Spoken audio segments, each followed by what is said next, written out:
The Waterpik Water Flosser is the easy and more effective way to floss. Before using your new Cordless Express, you will need to install the batteries. To get started, remove the reservoir from the device. Next, remove the battery door by twisting counterclockwise and pulling.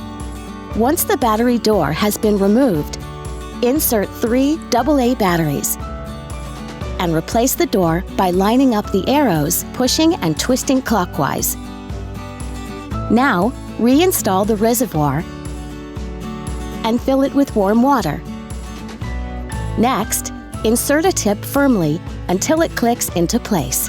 To remove or change the tip, press the eject button located on the top of the water flosser. To start water flossing, place the tip in your mouth. Lean over the sink and slide the pressure switch to the lowest setting.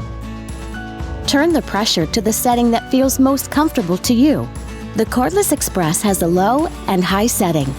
As you floss, close your lips enough to prevent splashing, but still allow water to run freely from your mouth into the sink.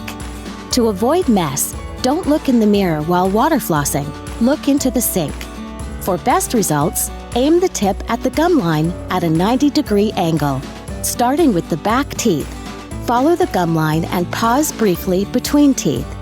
After completing the front and back, clean the bottom teeth in the same way. The Cordless Express Water Flosser is waterproof, so it may be used in the shower. All it takes is a minute a day to get healthier gums, brighter teeth, and fresher breath.